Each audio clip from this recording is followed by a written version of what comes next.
बार फिर से आपका स्वागत करता हूं अपने फ्यूचर एकेडमी के परिवार में। और आज आप लोगों को हम विलियन के कुछ चुनिंदे टॉपिक से फिर एक बार लेकर चलेंगे, आपको वहीं से रूबरू कराएंगे। हमारा विलियन में पहला इंट्रोडक्शन आपका बता दिया गया था, सेकेंड वीडियो में आपको विलियन की कुछ बातें बताई गई थी। पहले उस बातों को आज हम रिवाइज करते हैं और ये हमारा वीडियो लेक्चर 3 है। तो सबसे पहले हमको पढ़ना पड़ेगा, चीज़ें आप समझिएगा। विलियन कहा किसे जाता है? दो या दो से अधिक पदार्थों के समांगी मिश्रण को विलियन कहा जाता है। ठीक, फिर उसके बाद हम लोग उसमें पढ़े थे नोट पॉइंट में ये बताए थे, मात्रा में जो कम होता है उसे हम विलेय कहते हैं, मात्रा में जो ज़्यादा होता है उसे हम विलायक कहते हैं। जैसे कि अगर हम बच्चों बता दें आप लोगों को कि मान लो एक बीकर में जल भरा हुआ है। क्या भरा हुआ है? जल।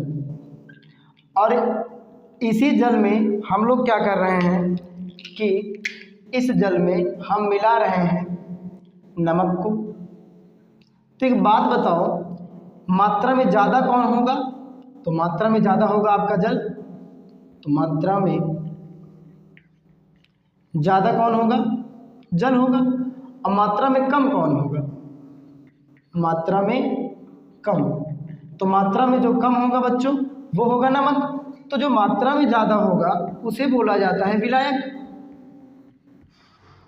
और जो मात्रक में कम होता है उसे बच्चों हम बोलते हैं विलेय। क्या कहते हैं? विलेय। ठीक, तो विलियन किसे कहा जाता है? दो या दो से अधिक पदार्थों के समांगी मिश्रण को विलियन कहा जाता है।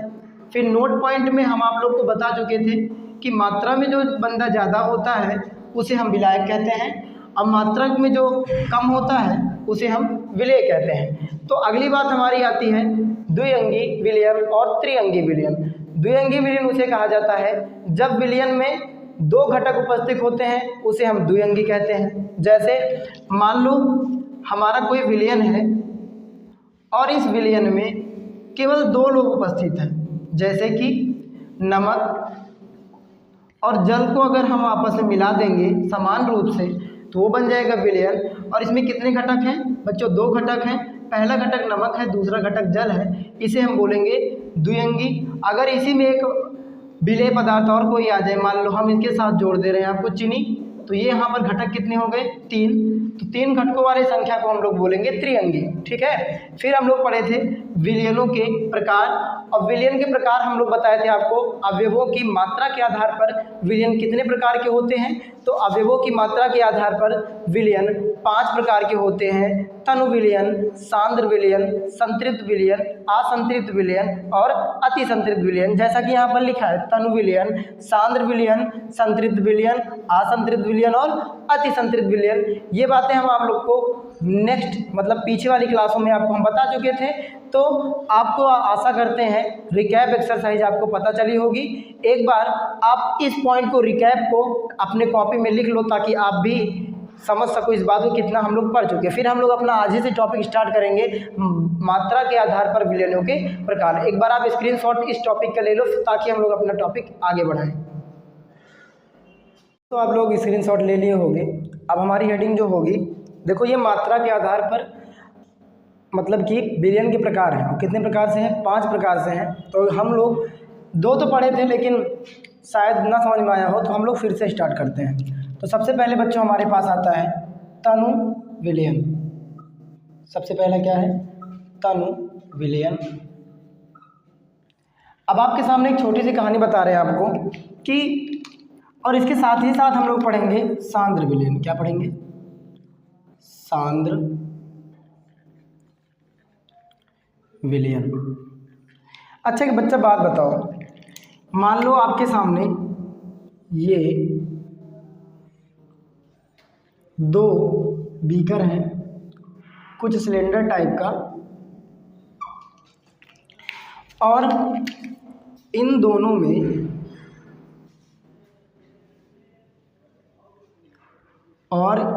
में जल भरा हुआ है।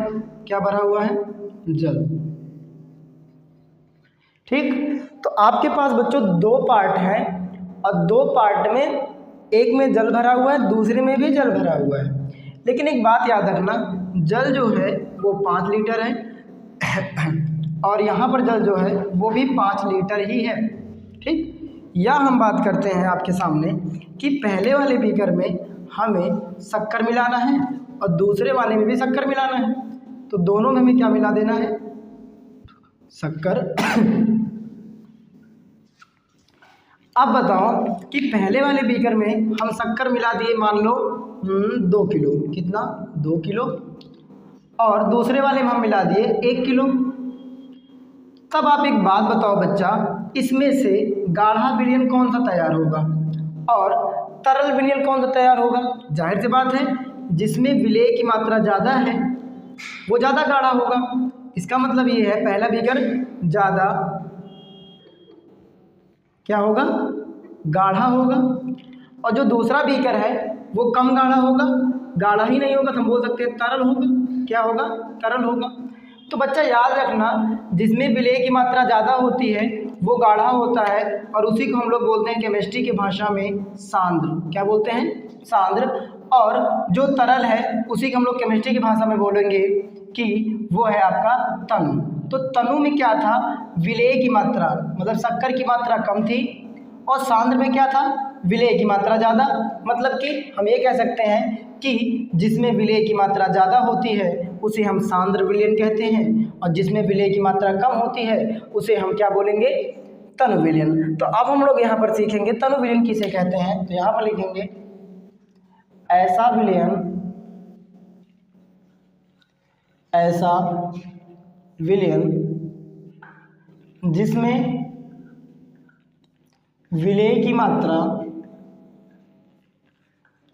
विलेय की मात्रा कम होती है उसे हम लोग क्या बोलेंगे, तनु विलयन। और दूसरा हमारे पास क्या है, सांद्र विलयन। लेकिन उससे पहले इसको हमें थोड़ा इरेज कर देते हैं ताकि हमारे पास एक जगह मिल जाए। ठीक, तो देखना आप लोग, सांद्र विलयन कैसे किसे कहेंगे, ऐसा विलयन, ऐसा विलयन जिसमें विलेय की मात्रा, जिसमें विलेय की मात्रा अधिक होती है उसे हम बच्चों क्या बोलेंगे, सांद्र विलयन। तो आशा करते हैं ये आपको समझ में आ गया होगा। अब हमारा बच्चों है संतृप्त विलयन। क्या है, संतृप्त विलयन। और इसके बाद हम लोग पढ़ेंगे असंतृप्त विलयन। क्या पढ़ेंगे, असंतृप्त विलयन। ठीक, अब इसके लिए छोटी सी कहानी है कि संतृप्त का मतलब होता है, जैसे आपको बच्चों भूख लगी है और आप खाना खा लिए, तो आप बोलोगे अपनी मम्मी से कि हाँ हम खाना खा लिए, हमारा पेट फुल है, पेट फुल है। और जिससे हम लोग उसे बोलते हैं संतृप्त होना। अगर आपका पेट ही नहीं फुल है तो आप बोलोगे हम असंतृप्त हैं, संतृप्त नहीं है, मतलब पूरे नहीं हैं, हम अभी अधूरे हैं। इसका मतलब ये है, हम बोलेंगे जिसमें विलेय की मात्रा अधिक होती है उसे हम क्या बोलेंगे, हाँ संतृप्त बोलेंगे। और जिसमें विलेय की मात्रा अधिक से कम होती है उसे हम लोग क्या बोलेंगे, आपको असंतृप्त बोलेंगे। ठीक है, तो यहाँ पर हम लिखेंगे ऐसा विलयन, ऐसा विलयन जिसमें विलेय की मात्रा, जिसमें विलेय की मात्रा अधिकतम होती है, क्या होती है, अधिकतम होती है, उसे हम लोग क्या बोलेंगे, संतृप्त विलयन। मतलब आपकी भूख के लिए खाना ज़्यादा मिल गया और आप खा लिए तो आप क्या हो गए, संतृप्त हो गए। और आपके भूख के लिए खाना ही कम मिले, मतलब अधिकतम से कम मिले, तो आप असंतृप्त रहोगे। तो यहाँ पर लिखेंगे ऐसा विलयन जिसमें विलेय की मात्रा, जिसमें विलेय की मात्रा अधिकतम से क्या होती है, कम होती है, अधिकतम से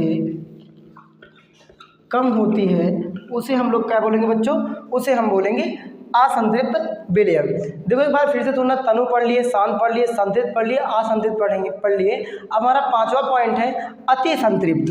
एक बात बताओ, अगर खाना आपके यहाँ अच्छा बना रहे तो आप बहुत ज़्यादा खा लेते हो, मतलब वो बात हम बोल सकते हैं कि अधिकतम से भी ज़्यादा आप खाना खा लो तो पेट फूल जाता है, उसे हम बोलते हैं आपको क्या, अति संतृप्त विलयन। तो यहाँ पर हम लिखेंगे अति संतृप्त विलयन। तो अति संतृप्त विलयन किसे कहते हैं? ऐसा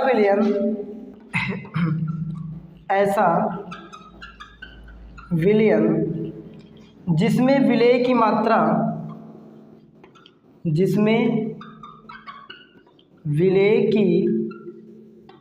मात्रा अधिकतम से अधिक होती है। मतलब खाना बहुत ज़्यादा खा लो ना, अधिकतम से अधिक होती है,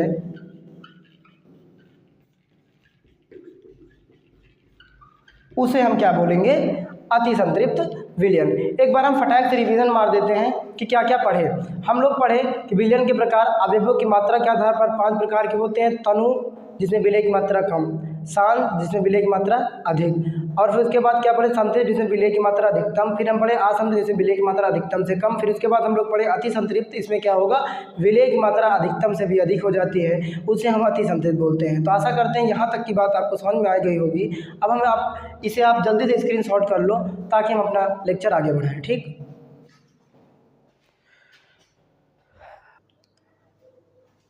तो दोस्तों आप लोग स्क्रीनशॉट ले लिए हैं और अब हम लोग अपने सेकंड स्टेप पे बढ़ते हैं। पहले हम लोग पढ़ लिए मात्रा के आधार पर विलयन के प्रकार। अब हम लोग पढ़ेंगे विलायक की भौतिक अवस्था के आधार पर। किसके आधार पर? विलायक का आपको बता दिए थे, जो मात्रा में क्या ज़्यादा होता है उसे हम बोलते हैं विलेय। तो विलायक की भौतिक अवस्था के आधार पर जो विलयन के प्रकार हैं वो 3 प्रकार के हैं। तो यहाँ पर हम लोग लिखेंगे इसके आधार पर ये 3 प्रकार के होते हैं। इसके मतलब विलायक के आधार पर ये 3 प्रकार के होते हैं।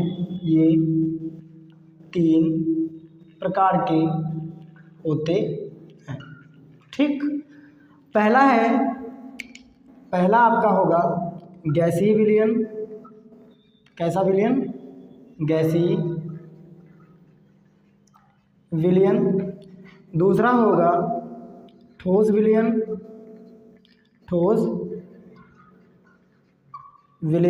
और तीसरा होगा आपका द्रवीय विलयन या द्रव विलयन। ठीक, द्रवीय विलयन। तो हम 5 तो उसमें पढ़े मात्रा के आधार पर, और 3 हम लोग पढ़ रहे हैं विलायक की भौतिक अवस्था के आधार पर। भौतिक अवस्था कितनी होती है? 3, ठोस, द्रव और गैस। उन्हीं के आधार पर ये बातें बताई गई हैं। अब एक बात बताओ, कोई भी विलयन है तो उसमें कितनी चीज़ें होंगी? 2 चीज़ तो होगी पक्का ना। एक आपका होगा विलेय और एक होगा आपका विलायक। तो याद रखना, सब में विलायक की बात होगी और विलेय की बात होगी। ठीक, सब में एक बार लिख लेते हैं, विलायक, विलेय, और इसमें भी क्या होगा? विलायक और विलेय। ठीक, अब भाई आप एक बात याद रखना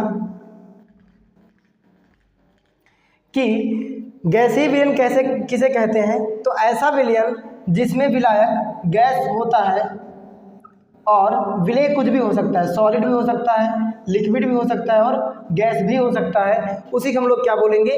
गैसीय विलयन। तो गैसीय विलयन किसे कहते हैं?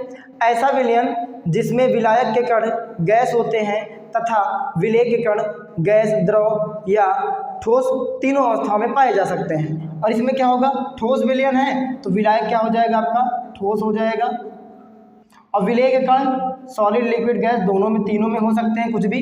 और द्रवीय विलयन किसे कहते हैं? जिसमें विलायक क्या होता है आपका? द्रव होता है, विलेय तीनों अवस्थाओं में कोई सा भी हो सकता है। तो आशा करते हैं ये भी आपको समझ में आ गया होगा। एक बात बताओ आप लोग फिर से कि हमारे पास मात्रा के आधार पर कितने थे? 5।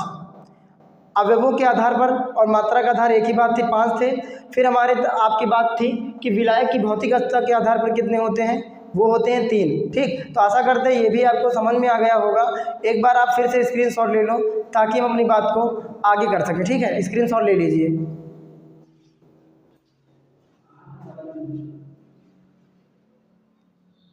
हाँ, तो दोस्तों आप लोग स्क्रीनशॉट ले लिए होंगे। देखो ये हम एक स्लाइड बना दिए हैं ताकि आपका टाइम ना वेस्ट हो ना हमारा वेस्ट हो, ठीक है। बाकी आपको बातें पूरी समझ में आएंगी, ठीक।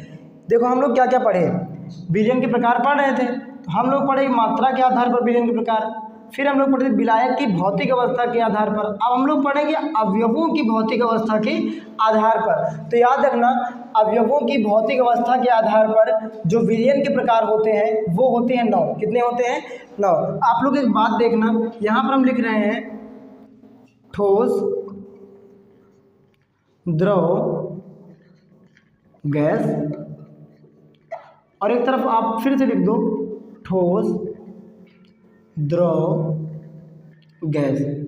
अब बच्चा आप एक बात बताओ कि सबसे पहले आपको ठोस का ठोस में विलयन तैयार करना है, फिर ठोस का द्रव में, फिर ठोस का गैस में। तो इस प्रकार से यहाँ पर कितने विलयन तैयार हुए? 3। फिर द्रव का ठोस में, द्रव का द्रव में, द्रव का गैस में, फिर यहाँ पर कितने हुए? 3। अब गैस का द्रव में, गैस का ठोस में और गैस का गैस में, तो यहाँ पर भी कितने निकले? 3। तो इसकी भौतिक अवस्था के आधार पर कितने प्रकार के होते हैं? 9 प्रकार के। 3 3 6 3 9। सबसे पहला है ठोस का ठोस में विलयन। जो कॉपर है बच्चा, अगर उसे जिंक के साथ आप मिलाते हो तो ये बन जाता है पीतल। क्या बन जाता है? पीतल। जो आप पीतल में पानी पीते हो ना, शरीर के लाभदायक होता है। तो जो पीतल वाली बात आई, तो ये ठोस का ठोस में विलयन है।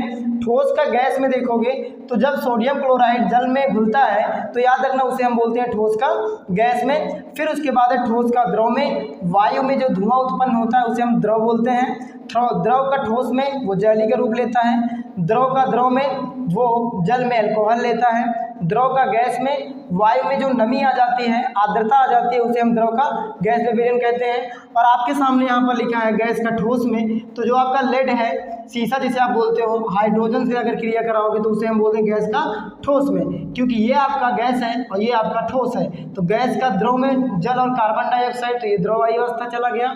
गैस का गैस में, तो ये वायु। आपको इसमें से याद क्या करना है वो बात याद रखना। आपको ये सारे एग्जाम्पल लर्न रखने होंगे, क्योंकि अगर एग्जाम्पल लर्न रहेंगे और आपके एग्जाम में अगर ऑप्शनल क्वेश्चन जाएगा तो अगर ऑप्शन मिलेगा तो पूछ लेगा जैली किस प्रकार का विलयन है, तो द्रव का ठोस में ऐसे 5 ऑप्शन 4 ऑप्शन दे देंगे, आपको उसमें लगाना पड़ेगा। तो आशा करते हैं ये वीडियो आपको समझ में आई होगी। कल हमारा नेक्स्ट पॉइंट चलेगा, जो कि टॉपिक के नाम अभी से बता दे रहे हैं, हेनरी के नियम। यहाँ से हम लोग अपनी चीज़ों को कंटिन्यू करेंगे। आज के लिए जय हिंद दोस्तों। लेकिन उसके पहले आप लोग इसे स्क्रीनशॉट कर लीजिए।